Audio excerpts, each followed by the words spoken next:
Hi, I'm Kitty, otherwise known as Bashful. I am taking a humongous leap outside of my comfort zone and attempting my first YouTube video. Clearly, I have lost my mind. Anyway, since I love seeing other people's craft rooms, I thought that I would start with a little tour of my current craft room. I hope you enjoy. Okay, this is probably going to be a little bouncy, but I want to give an overall view and then I'll try to focus in on different stuff. This is my craft room in all its glory. It's a small little thing, but it works perfect for me and I love it.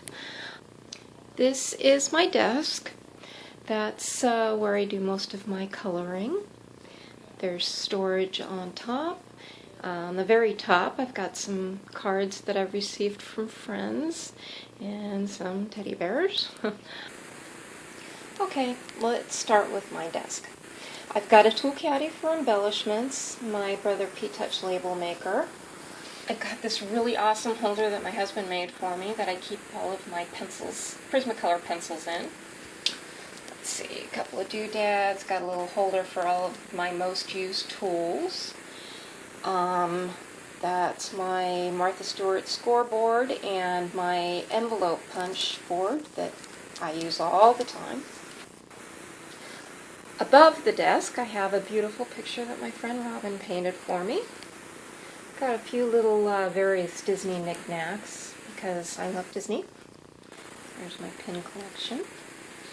I've got some little swatches with examples of cardstock, and then I also have one that has ink colors. I got that idea from Jennifer McGuire, and then she updated and I started copying her newer ideas. On this hook I have coin holders where I have put examples of most of my cardstock. I am now using this, and will probably use it for ink eventually. I just don't have that much ink. Over that, there's all this wonderful storage. I just adore it. This has turned out to be a really great little built-in desk area that came with the house. Got lots of boxes with beads and brads and all sorts of little whatnots. Okay, so that was my desk. Beside the desk, there's something rather interesting. This is actually a Murphy bed. It came with the house. I'd never even seen a real Murphy bed before we moved in. There's some wonderful storage on either side, but then those double doors open up and there's a mattress inside. We are actually considering taking the bed out and putting in shelves. Not 100% committed to the idea yet. If you have any opinions about whether or not we should remove the bed and try this, whether it's brilliant or stupid, please feel free to leave a comment. We'd love to hear. In the middle of the room, we have my craft table. It's actually a Martha Stewart kitchen island from Kmart on sale, but hey, it works great. The only thing is, when I got it, the top was warped. So my awesome husband just simply made a new top, and now it's perfect, and I love it. We've got my Sizzix Big Kick, and that gets used probably every day. My guillotine cutter, which also gets used every day. Love it. Beside the Murphy bed, on another wall, we have a CD rack that my husband built. Most of that top row is rubber stamps, clear stamps. That's how I used to store them. I'm not doing that anymore, but I haven't redone the old ones yet. And then lower down, we have my thin dies. And I still use the CD cases for this. I think it works pretty well. Okay, this is an example of how I keep my thin dies.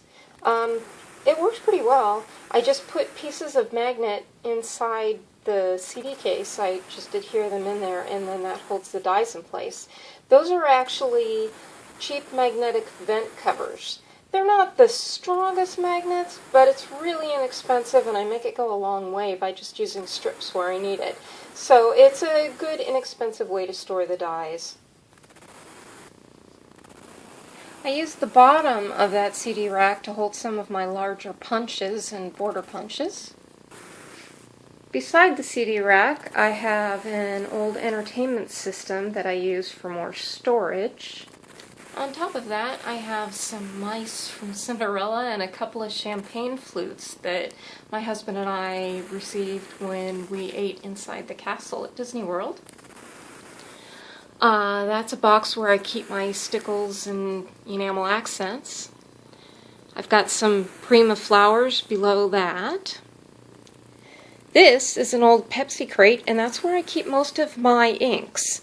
It actually works really well, just seems to be about the right size, at least for what I have now. Eventually, will probably outgrow it. I don't really have all that many inks, relatively speaking, so I'll probably have to come up with something new, but for now this works. I label them with my label maker, pretty much just like Jennifer McGuire. You'll probably hear her name a lot. She's one of my idols. Underneath that, I have a couple boxes with miscellaneous stuff, and underneath that, I keep my stamp indexes. I've posted about these before, but I'll show you a little bit more of a close-up here of my index binders. Inside, I've got everything divided by category. This binder is for animals, so I have all of my animal stamps. We've got cats, and then if you flip over, you're going to have some birds, and then bugs, dogs. On the back of each one, I write the name and the company that makes the stamp. And I also put where the stamps are located. So if it says SL6, that means that I will find these stamps in sleeve number 6. If it says CD22, that means it's on that CD rack in CD number 22. The system actually works pretty well. I can flip through here when I'm looking for inspiration, or even if I'm looking for something specific.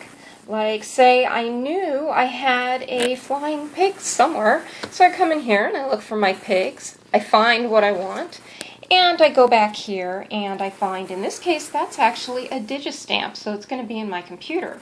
And I've got it labeled who made it and where I got it. In this case, Hambo Stamps. He has some really cute stuff. Anyway, we've got monsters, and I don't know if they're really animals, but put them in there anyway. Bunny rabbits, whatnot. So I can use this for inspiration or to actually look for something specific, and it will tell me where it is and how to find it.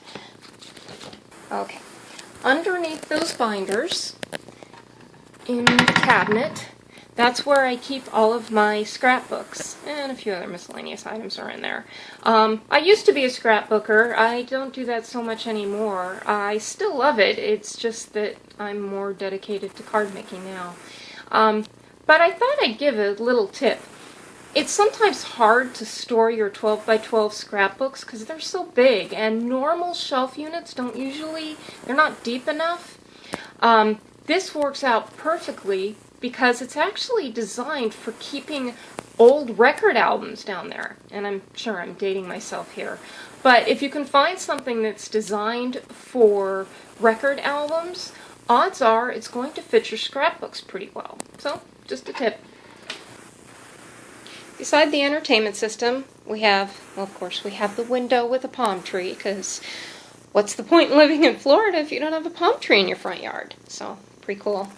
Anyway, I've got this tool caddy that my grandpa made. I really love it. It's special because he used to carry it around with him all the time with all of his little household tools. I'm using it to store my punches. It's sitting on one of my orange crates. I actually have a whole bunch of these. A friend gave them to me years ago, and I just love them. I know they're old and beat up, but that's what I love about them. Inside is actually a wine rack. I use it for storing some of my long, weird items that don't seem to fit anywhere else. Okay, moving on to the last wall here. That is the awesome shelf unit that my husband built for me. It's actually designed to fit in our old house, but we're making it work here. I'll give you a few close-ups. We've got one of my little toolboxes with pens and markers up there. Some nice little 3-drawer things for miscellaneous.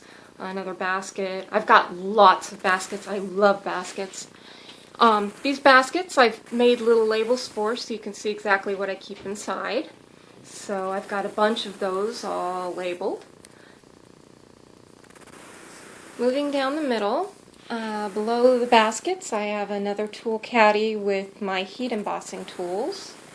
We've got some Sizzix Classic dies, more baskets with more stuff, and even more baskets and some smaller Sterilite containers with 8.5 by 11 cardstock, and some more Sizzix dies. Okay, slight interruption while I find out why my door was rattling, and I think this would be the culprit right here. Okay, more 3-drawer Sterilite containers over here. Yeah, I have some store-bought cards. I don't use them very often, but as a chemo angel I have to make sure I'm always well supplied. Every now and then I get caught off guard and need one. But for the most part I'm making all of my cards now. Let's see, we've got some other whatnots. You want thingamabobs? I got 20. Sorry, Disney reference. Some 6x6 paper pads in another basket. On this side I have my Xyron products, a couple of little X's and a 510. Below that I have my embossing powder in cute little containers nicely labeled with my brother P-Touch. This I completely stole from Jennifer McGuire. I love her system and it's working great. Okay, I think I'm going to go ahead and wrap this up. I don't want it to be forever long on my first attempt at a YouTube video. Anyway, if you have any questions, please feel free to get in touch with me. If you have any advice, I can always use it. I am definitely a newbie at this and have no idea what I'm doing. I am very easy to find. You can email me or leave comments or whatever, and I will definitely reply. Even though I am very bashful, I am working on that, so feel free to contact me and maybe you can help me break out of my shell. Thanks and have a magical day.